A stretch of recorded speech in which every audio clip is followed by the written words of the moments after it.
Welcome to the deep dive. Today, we're diving headfirst into the world of generative AI, Oh yeah, this one is really shaking things up. a tech that's not just changing the tech scene, but could actually reshape how we create things, how we work, even how we think. It really is incredible how fast it's all happening. I know, right? We've got a whole stack of articles and research ready to go, all about unpacking the coolest, most intriguing parts of generative AI for you. And some of it is pretty mind-blowing. Like, one article even mentions that just training one of these AI models can use as much energy as a whole small town needs for a year. It's crazy how much power goes into this stuff. Yeah, that gives you a sense of the scale we're talking about here. But okay, before we get too far ahead of ourselves, let's start with the basics. What exactly is generative AI? At its core, generative AI is all about creation. It's a type of artificial intelligence, but it focuses on making new content from existing data. Images, text, audio, you name it. So it's not just analyzing data, it's not just predicting what's going to happen next, it's actually making things. Exactly. And that's the big difference between generative AI and traditional AI.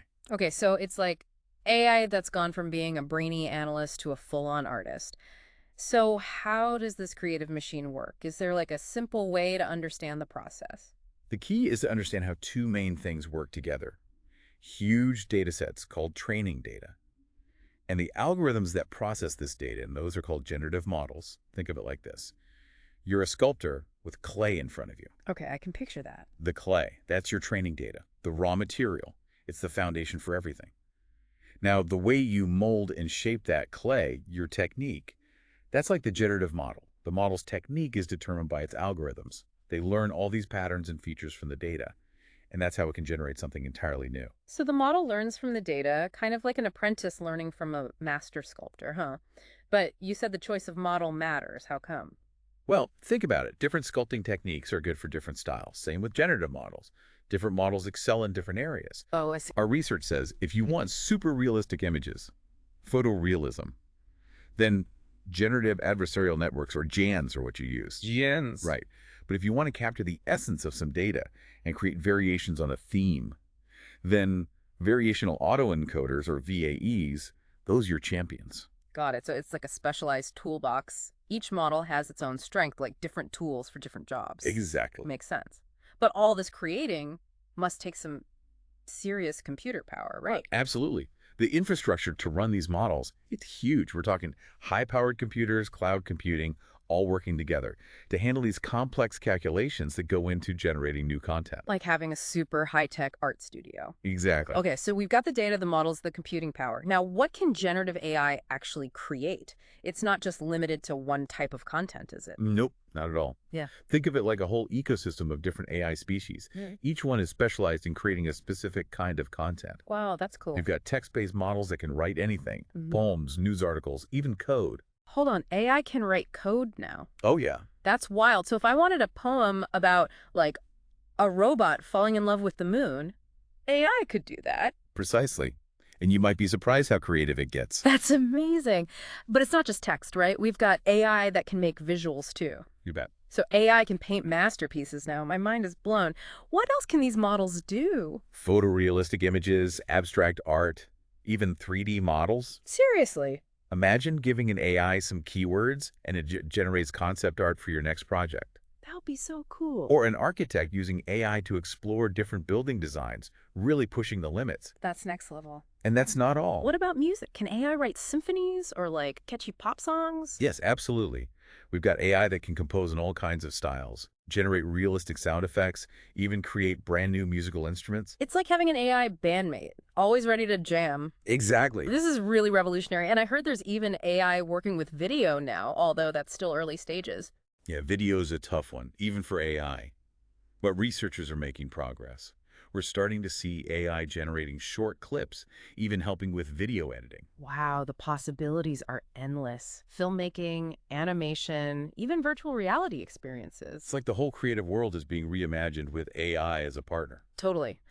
But let's focus on what seems to be the superstar of generative AI right now, large language models. What makes them so special? LLMs, as they're called. They're the masters of language. They're designed to understand and generate human language.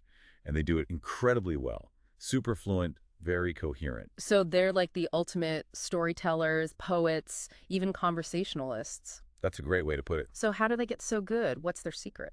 It's all about scale.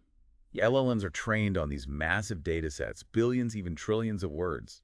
That lets them learn all the nuances of language in ways we never thought possible. One research paper even described it as having an AI that's read every book ever written and can instantly connect any piece of information to its context. That's a powerful image. So with all this knowledge, what can LLMs actually do? Well, they're already powering a ton of different applications.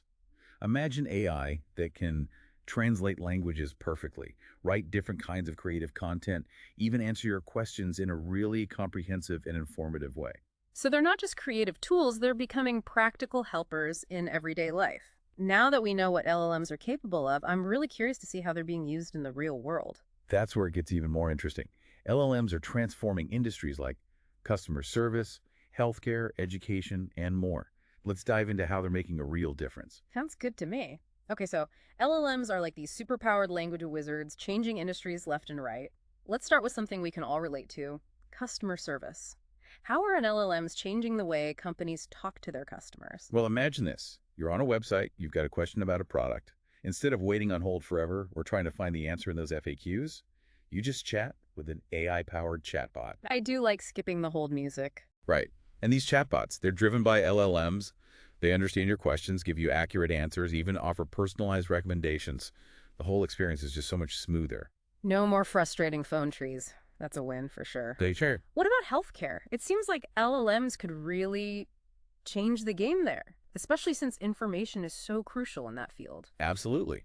One of the research papers you gave me, it highlighted how LLMs can analyze tons of medical data. Yeah. And all that research, too, which can help doctors diagnose things faster and more accurately. That makes a huge difference. And that's not all.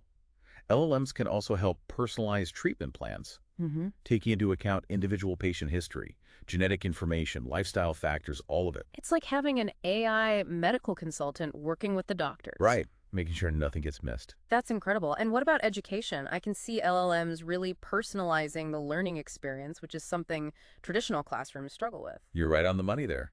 Imagine every student having their own personalized AI tutor, available 24/7. LLMs can adapt to different learning styles, give customized feedback, even create those interactive learning experiences that keep students engaged and motivated. That sounds way more fun than the lectures I remember. Yeah, it could totally revolutionize education, make high-quality learning accessible for everyone. That's amazing. To think that AI could help close that gap in educational access, giving everyone a chance to learn and grow. But it's not just education and healthcare, is it? It feels like any field that uses data and information could benefit from LLMs. Precisely. Your sources talk about a lot of other fascinating ways they're being used. Like in finance, LLMs can analyze market trends, assess risks, even generate financial reports. They give really valuable insights to investors and companies. So AI is becoming a financial analyst now too. What about creative content? It seems like LLMs could be a huge help to human artists, but maybe a bit of a challenge too. It's an interesting balance for sure. On the one hand, LLMs can help artists with generating ideas, composing music, writing scripts, even creating visual art. So many possibilities. Imagine a filmmaker using AI to brainstorm plot points, or a musician using AI to try out different musical arrangements. That's like having an AI collaborator pushing the boundaries of creativity. But isn't there a risk that if we rely on AI too much, it could stifle human originality? I mean, if AI can create anything, what's the point of human artists anymore? That's a really good question and a valid concern. But I see it differently. I think AI can actually spark even more human creativity. It can be a tool that helps us explore new possibilities, push ourselves beyond our comfort zones. I like that. It's not about replacing human artists, it's about empowering them. Giving them new ways to express themselves. Exactly. So it's a partnership, not a competition. What are some other areas where LLMs are making a difference that we might not expect? One that really caught my eye is data augmentation. In fields where there's not a lot of real-world data to work with, like scientific research or niche industries, LLMs can actually generate synthetic data to train and improve AI models. Oh, wow, I didn't think of that. It can be really valuable when collecting real data is too expensive, time-consuming, or maybe even impossible. So it's like filling in the gaps where information is missing, letting researchers explore new areas they couldn't before. That's a great way to put it. What about software development? Are LLMs changing how we build software? Absolutely. Imagine software that practically writes itself. That would be amazing. We're not quite there yet. But LLMs are getting close. Developers are already using AI models like GitHub Copilot to generate code, complete tasks, even suggest solutions to tricky programming problems. That sounds like a huge time saver. It is. It can really speed up the development process. Yeah. And that frees up human developers to focus on the mere creative and strategic parts of their work. So it's like having an AI pair programmer by your side, making you more productive and helping you write better code. Exactly. It seems like LLMs are really changing almost every industry we can think of. But with all this amazing potential, are there any drawbacks or challenges we need to keep in mind? Of course, with any powerful technology, there are things to consider. One big one is making sure the information these models generate is accurate and reliable. That's a good point. LLMs are trained on a lot of data, but that data isn't always perfect. It can have biases, inaccuracies, things like that, and those can show up in the output. Oh, I see. So we need to develop ways to fact-check and validate the information they generate. So it's like with any information source, we need to be critical thinkers, not just believe everything we see. What about misuse? Could LLMs be used to create harmful content or spread misinformation? That's definitely a valid concern. The ability to create realistic text, even code, it does raise concerns about how it could be used maliciously. Yeah, that's scary. Think about generating fake news articles, impersonating people online, even creating harmful software. Addressing these challenges is going to take a multi-pronged approach. We need technological safeguards, ethical guidelines, public awareness campaigns, all of it. It's a lot to think about. So we need to balance the amazing power of this technology with the risks. What about the impact on the economy? Are there worries about LLMs taking away human jobs? It's true that LLMs could automate some tasks that people are doing now. Right. And that does raise concerns about job displacement in certain sectors. Yeah, that's a real worry. But it's important to remember that throughout history, technology has always changed the job market. That's true. New jobs are created while others become obsolete. The key is to adapt, learn new skills that work with AI, rather than trying to compete against it. So instead of being afraid of AI as a job stealer, we should see it as a chance to learn new things, prepare for the future. Exactly. And it's not just about individuals adapting. Governments, schools, businesses, they all have a role to play in getting the workforce ready for this AI-powered world. It feels like we're on the verge of a huge societal shift. And how we handle this transition is going to decide whether AI becomes a force for good or a source of problems. You hit the nail on the head. The future of LLMs and generative AI, it's not set in stone. It's being shaped by the choices we're making right now. This whole conversation has been incredibly eye-opening. We've talked about the amazing things LLMs can do, how they're changing industries, and all the challenges and opportunities that are coming with them. But I'm curious, what's next? What does the future hold for this technology? What are the key trends and developments we should be watching out for? Well, the future of LLMs and generative AI, it's full of possibilities. All right. But it's also a bit of a tightrope walk, How do you mean? We need to be careful about how we move forward.